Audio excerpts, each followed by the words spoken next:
नमस्कार दोस्तों, स्वागत है आपका हमारे यूट्यूब चैनल पर। अगर आप एसएससी, रेलवे, बैंक या किसी भी अन्य कम्पिटिटिव एग्ज़ाम की तैयारी कर रहे हैं तो यह वीडियो आपके लिए बेहद महत्वपूर्ण होने वाली है। तो वीडियो को अंत तक ज़रूर देखिएगा, क्योंकि हर सवाल जो है कोई एग्ज़ाम में आने की अपनी पूरी संभावना रखता है। तो चलिए शुरू करते हैं।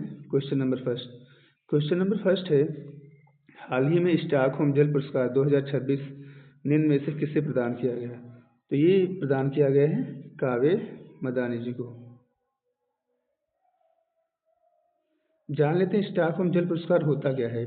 स्टॉकहोम जल पुरस्कार जल का जो है नोबेल प्राइज होता है, जो जल संसाधनों के सतत उपयोग और संरक्षण में उत्कृष्ट योगदान के लिए दिया जाता है।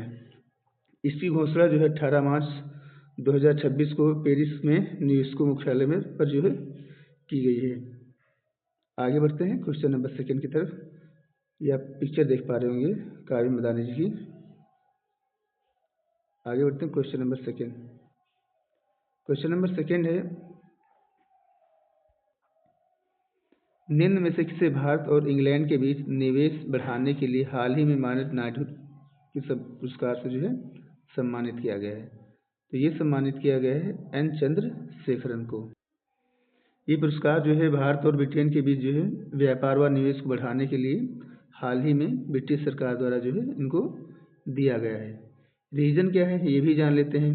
टाटा समूह ने ब्रिटेन में मोटर वाहन, इस्पात, प्रौद्योगिकी व उपभोक्ता क्षेत्रों में भारी निवेश किया है। तो इससे जो है रोजगार व अदर चीज़ों को जो बढ़ावा मिला है और हमारे जो संबंध जो है इंग्लैंड से मजबूत हुए हैं, इसीलिए ये पुरस्कार जो है इनको दिया गया है। आप पिक्चर देख पा रहे होंगे। आगे बढ़ते हैं क्वेश्चन नंबर 3 की तरफ। क्वेश्चन नंबर 3 है, बिहार राज्य अपना स्थापना दिवस 22 मार्च को मनाता है। तो 22 मार्च 2026 को बिहार अपना कौन सा स्थापना दिवस मना रहा है? तो ये आपका आंसर हो जाएगा 114। जैसा कि आप जानते हैं 22 मार्च 2012 को बंगाल प्रेसिडेंसी से बिहार और उड़ीसा प्रांत के अलगाव की इनको अलग किया गया था। तभी से जो है 22 मार्च को यह बिहार जो है अपना स्थापना दिवस मनाता है।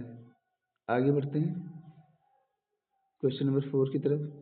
किस फुटबॉल खिलाड़ी ने 900 गोल पूरे किए हैं? तो ये पूरे किए हैं मेसी ने हाल ही में। इससे पहले जो है क्रिस्टियानो रोनाल्डो ने जो है अपने पूरे किए थे। पिक्चर देख पा रहे होंगे।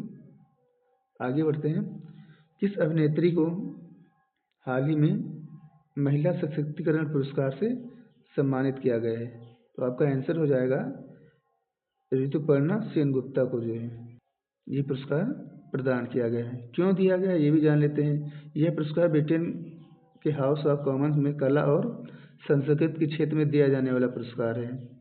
इन्होंने जो है लंबे समय तक सिनेमा के में योगदान दिया है और भारतीय संस्कृति को वैश्विक पर मजबूती प्रदान की है, इसीलिए ये पुरस्कार इनको दिया गया है। यह पिक्चर देख पा रहे होंगे। आगे बढ़ते हैं क्वेश्चन नंबर 6 की तरफ।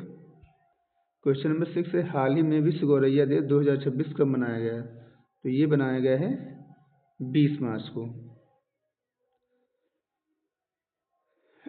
ये भी जान लेते हैं रीज़न क्या रहता है, इसके फैक्ट क्यों मनाया जाता है। यह दिन उनके संरक्षण को बढ़ावा देता है, क्योंकि शहरीकरण में पोल्यूशन और जो इंसेक्टिसाइड, पेस्टिसाइड का जो हम लोग इस्तेमाल कर रहे हैं, इनसे जो है इनकी आबादी जो है कम होती जा रही है। इसीलिए जो है लोगों को जागरूक करने के लिए और इनके संरक्षण को बनाए रखने के लिए ये दिन मनाया जाता है। इसकी शुरुआत जो है 2010 में भारत के नेचर फॉरएवर सोसाइटी और फ्रांस की इकोसिस एक्शन फाउंडेशन ने जो है इसको शुरू किया था। अभी जो है ये 50 देशों में मनाया जा रहा है। आगे बढ़ते हैं, पिक्चर देख पा रहे होंगे आप। क्वेश्चन नंबर 6 है, हाल ही में सेंट्रल बैंक लंदन द्वारा initiative of the year award किसे मिला है? तो ये मिला है आरबीआई को। क्यों मिला है ये भी जान लेते हैं। यह अवार्ड जो है बैंक में डोमेन पहल के लिए दिया गया है, जो फरवरी 2025 में लॉन्च हुआ था। उद्देश्य क्या है इसका ये भी जान लेते हैं। इसका यह उद्देश्य है कि ये जो डोमेन होता है साइबर फ्रॉड को रोकने और बैंकिंग साइटों की प्रामाणिकता सुनिश्चित करने के लिए अनिवार्य है। इसीलिए जो है ये पुरस्कार आरबीआई को दिया गया है। महत्व जान लेते हैं इसका क्या होता है। भारत पहला देश बना है जहां बैंकिंग के लिए विशेष इंटरनेट डोमेन अनिवार्य हुआ है। ठीक है, तो ये आरबीआई को दिया गया है। आगे बढ़ते हैं क्वेश्चन नंबर 7 की तरफ। क्वेश्चन नंबर 7 है, हाल ही में भारतीय सेना ने किस राज्य में बबीना फील्ड फायरिंग रेंज में अमोघ ज्वाला का अभ्यास किया गया है। तो ये किया गया है उत्तर प्रदेश में। उद्देश्य क्या है इस अमोघ ज्वाला अभ्यास का। ड्रोन, टैंक, हेलीकॉप्टर और लड़ाकू विमानों के साथ बहुक्षेत्रीय परिचालन जो वातावरण होता है और नई जो आजकल टेक्नोलॉजी आ रही उसको सत्यापित करने के लिए। ठीक है, ये जो है लेफ्टिनेंट जनरल धीरज सेठ की अगुवाई में हुआ है। ठीक है, और भविष्य के लिए युद्ध की तैयारी, ये भी इसका उद्देश्य रखा गया है। पिक्चर आप देख पा रहे होंगे। आगे बढ़ते हैं क्वेश्चन नंबर 8 की तरफ। क्वेश्चन नंबर 8 है, हाल ही में फ्रांस के legion of honour commander rank सम्मानित होने वाले पहले भारतीय कौन बन गए हैं। तो ये बन गए हैं अशरफ जावेद। ये जो है 18 मार्च 2026 को इनको ये पुरस्कार प्रदान किया गया है। जो लीजेंड ऑफ ऑनर जो होता है ये जो है फ्रांस का सर्वोच्च सम्मान होता है जो कमांडर रैंक में तीसरे नंबर पर आता है। ये क्यों दिया गया है, क्योंकि ये पहले अशरफ जावेद अभी फ्रांस के राजदूत थे। उन्होंने क्या किया, भारत और फ्रांस के संबंधों को मजबूत करने में विशेष योगदान दिया है, इसीलिए ये अवार्ड इनको दिया गया है। ये पिक्चर देख पा रहे होंगे। आगे बढ़ते हैं, हाल ही में भारतीय पिछड़ा आयोग वर्ग एनसीबीसी की नई अध्यक्ष किसे चुना गया है। तो ये चुना गया है साध्वी रंजन ज्योति को। ये भी महत्व जान लेते हैं क्योंकि यह नियुक्ति पिछड़े वर्गों के विकास और कल्याण पर फोकस बढ़ाने के लिए की गई है। जो साध्वी रंजन ज्योति हैं सामाजिक न्याय को मजबूत करने में और इसकी भूमिका ये जो है अच्छे से निभाएंगी। यह पिक्चर देख पा रहे होंगे।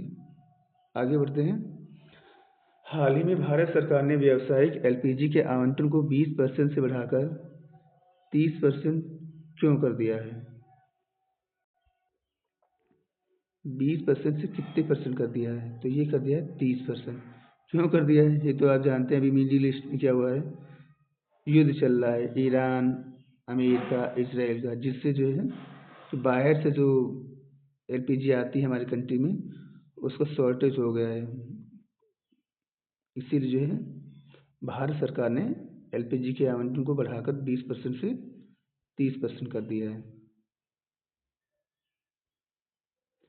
थैंक यू दोस्तों। अगर हमारी वीडियो आपको अच्छी लगी है तो वीडियो को लाइक कर दीजिएगा और चैनल को सब्सक्राइब कर लीजिएगा। धन्यवाद।